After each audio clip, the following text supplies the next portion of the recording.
নিচাযুক্ত সামগ্ৰীৰ ৰমৰমীয়া বেহা অব্যাহত।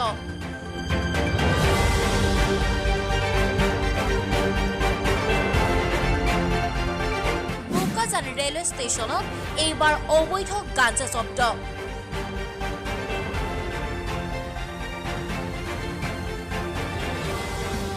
বোকাজান ৰেলৱে আৰক্ষীৰ ভাৰপ্ৰাপ্ত বিষয়াগৰাকীৰ নেতৃত্বত চলোৱা নিয়মীয়া তালাচীত পাই 23 কিলোগ্ৰাম গাঞ্জা জব্দ কৰিবলৈ সক্ষম হয় ৰেলৱে আৰক্ষী।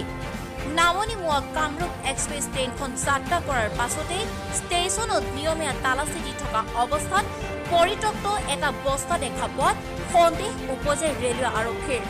ফলস্বৰূপে পৰৱৰ্তী সময়ত তালাচী চলাই পৰিত্যক্ত বস্তাটোৰ ভিতৰত 10টা সৰু পেকেটত গাঞ্জাখিনি প্ৰত্যক্ষ কৰি নিজৰ জিম্মাত ৰাখে। জব্দকৃত গাঞ্জাখিনিৰ ওজন পাই 23 কিলোগ্ৰাম হোৱাৰ লগতে বজাৰ মূল্য পাই 80,000 টকা মান হ'ব বুলি জানিব পৰা গৈছে।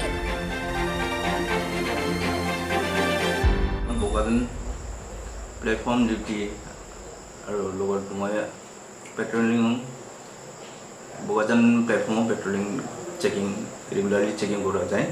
এইটো টাইমত আজি ডাউন কামৰূপ যোৱাৰ পিছত আমি সাসপেক্টেড এবান্ডন বেগ কাৰ্টুন আমি পাওঁ।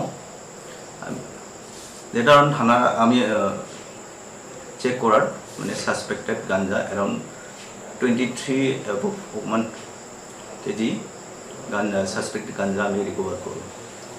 সাসপেক্টেড গাঞ্জা বেগটো কোনে আনিছিলে বৰ্তমানলৈকে আমি সন্ধান পোৱা নাই, কাৰণ এতিয়া তদন্তটো আমাৰ কণ্টিনিউ হয়। এইটো বজাৰ মূল্যটো এৰাউণ্ড নিয়াৰ টু 80,000। বোকাজান আৰক্ষীয়ে বোকাজান অঞ্চলৰ পৰা ড্ৰাগছ গাঞ্জা নিৰ্মূল কৰিবলৈ সক্ষম হ'বনে? বোকাজানৰ পৰা সুমন ৰে ৰিপৰ্ট, নিউজ আৱাৰ্ছ।